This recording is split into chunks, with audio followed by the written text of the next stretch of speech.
Hey friends, it's Lisa with Needle on the Run, and today I have a quick fun project using my Cricut Maker and adhesive vinyl.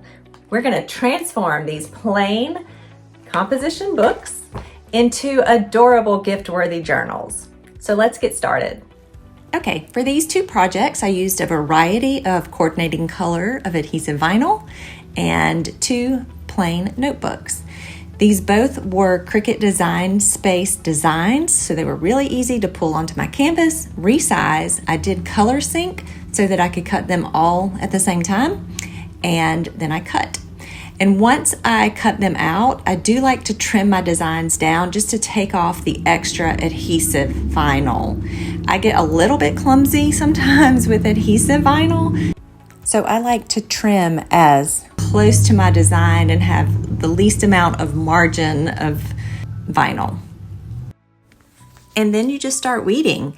If your cut settings are good, then the weeding process is really easy and enjoyable. I actually do like to weed. It's one of my favorite parts of the process, and I enjoy it because of the pen that I use from my craft source. It is the weeding tool that I'm using here, and it is like an actual pen. You hold it like a pen, so it feels very comfortable in my hand, and it's just easy to use.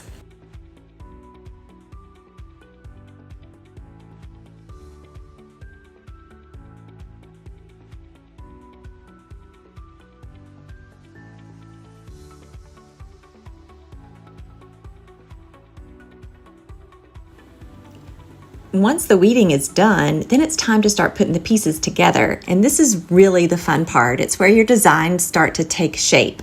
So my biggest tip here is just to use a piece of transfer tape that is large enough to cover your entire design. That's really important. And then you just start carefully adding the pieces together. Squeegee on those pieces.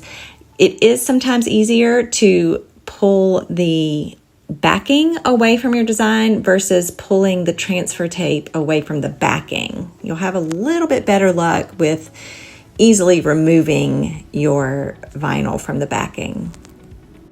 You do want to pay attention when you are layering on each piece that you are placing them where you want them to be and that they are nice and straight or in line with where you want them to be. I did have an issue a little bit with the word "you" here. After I had put it on, I realized it was a little crooked, so I had to carefully remove that from the transfer tape. I was able to do that and then replace it after I put the word "love" on there just to make sure it was straight. So I like to clean my blanks with a little bit of rubbing alcohol. That's what I'm doing here. Let it dry. And it's time to add the first design to the blank. Like I said, this is that stubborn word "you" that I had a little trouble with, so that was the last piece to pull back. And then carefully just place your design on your blank where you would like it. And once you place that down, give it a good little rub with a squeegee. Then carefully remove your transfer tape, making sure everything is nice and adhered to your blank. And you have this beautiful journal. Moving on to the second project, I went ahead and cleaned the blank since I had everything out and just put that to the side until I was ready for it. And then I grabbed my transfer tape, and if you notice here, I have two pieces of transfer tape. That's because I did not use my own advice and get a piece that was large enough to cover my full design, so I had to layer up on that. But that's okay, it worked out. And I just applied that to the blank. Again, gave that a little rub with the squeegee, carefully removing both of those pieces of transfer tape. And this is my favorite design. I love the saying, I love the colors, I love it on the black background. Beautiful. So I hope you enjoyed it. Let me see what you make. Drop pictures in the comments below. Thanks for watching.